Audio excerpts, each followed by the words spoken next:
Chelsea don't have a manager. We don't even have Moises Caicedo. And our fans are planning a protest. And in less than 24 hours, we walk into the Etihad. But that's not even the worst part. Because while Chelsea are scrambling to survive Manchester City, our owners are actively destroying another club to fix this mess. This isn't a match preview anymore. This is a warning. Because by the end of this game, we won't just be talking about the final result or if we got the 3 points. We'll be talking about whether Chelsea Football Club has any control left. So let's not waste any time because none of this needs dressing up. Enzo Maresca is gone. Not weeks ago, not at the end of the season, right now, gone. And we're heading into a Manchester City away game with an interim manager, Callum McFarlane, straight from the U21s. Poor guy has no runway, no settling in period, just a pat on the back and a good luck. He's also going into this match without Moises Caicedo. Let's remember, he's suspended for this game with an accumulation of yellow cards. This is your midfield anchor, your chaos controller, and he's out for this game. And all while this is happening, the fan base has snapped. Fans are organizing a formal protest. A protest against the ownership, the sporting directors, and this entire model. This isn't frustration anymore. This is a breaking point for the fans. And that tension doesn't just stay on social media. This follows the fans onto that pitch. This game against City is literally chaos versus the machine. Manchester City does not care. They don't care about Chelsea's instability. They don't care about our protests. And they don't care about our projects. They will play their game. They will control the tempo and they will suffocate us. Pep Guardiola himself even said it, that Chelsea has lost an incredible manager and an incredible person at that. And in that same breath, he reminded everyone how lucky he is to work at a club that protects its structure. This wasn't sympathy from Pep. This was perspective. Because while Chelsea is improvising, City are executing. And while, we're emotional, City are mechanical. And that contrast, that is where things can get ugly. But I will say that chaos does one thing really, really well. It disrupts. And that is Chelsea's only hope in this game. Welcome back to the video, guys. It's Fouad here with another video. This is the match preview for Chelsea versus Man City, guys.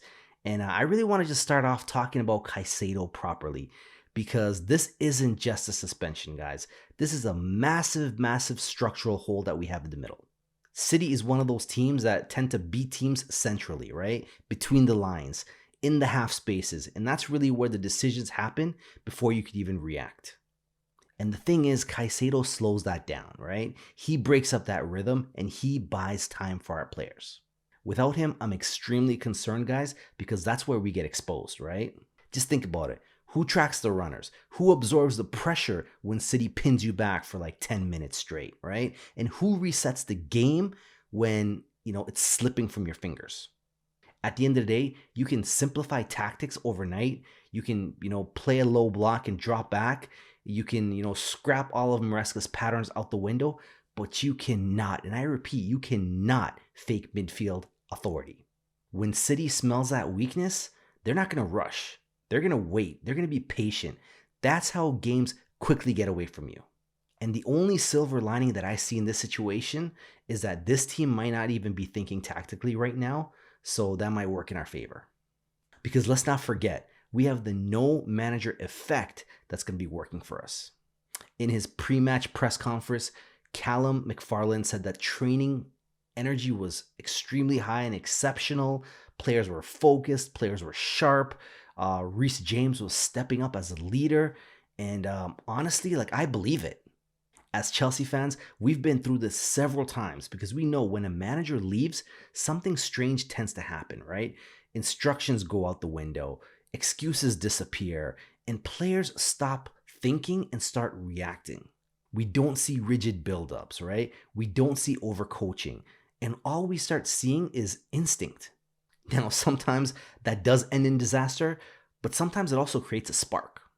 Especially early in the game, right? Those first 20 minutes on Sunday matter more than anything for us. Just think about it. If we can survive those first 20 minutes, if we can frustrate City, and if we can land something like anything, then chaos becomes uncomfortable for that machine. But I will say, if City do score early, this becomes a very, very long afternoon. And that's before we even get into what's happening off the pitch. So let's just stop pretending that this is about who's on the touchline. The planned protest for the Brentford game isn't random. It's completely reactionary. It's built on years of frustration compressed into a couple of months. Record spending, youth-heavy recruitment, constant squad churn, and managers hired to fit a structure, then blamed when that structure fails. You can have Potter, you can have Maurizio Pochettino, you can have Enzo Maresca. Different styles, same ending. And I believe that the message from the supporters is very simple. Chelsea is not a constant project. Chelsea is not a resale platform. And Chelsea is built to compete for trophies. So when these players walk out on the Etihad, they're carrying more than just the game plan. They're carrying anger, they're carrying distrust, and they're carrying expectations. Now, here's where the story turns from worrying to embarrassing, because Chelsea are progressing in talks to appoint Liam Rosenior. This is one of the worst kept secrets in football because it is expected to be announced in the next coming days. And the reality is that the board has actually felt out other managers, Fabregas included, but unfortunately a lot of them are not interested, or they're just focused on the current projects that they're working on. So this has to be the direction, but unfortunately it gets worse than that, because this isn't just about Chelsea anymore. Strasbourg are now being dragged into this mess. If you really put yourself in their shoes, why would they want to lose their manager mid-season?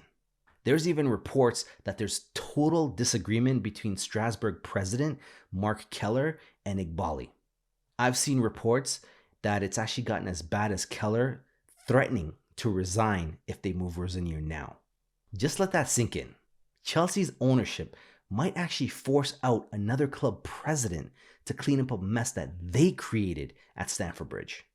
2 clubs, 1 ego. And at this point, Eghbali should go into the Hall of Fame or the Hall of Shame, because these actions tell us everything we need to know. No patience, no respect for structures, and no long-term thinking. At this point, all the signs are just pointing to Keller leaving because he's not going to get his way.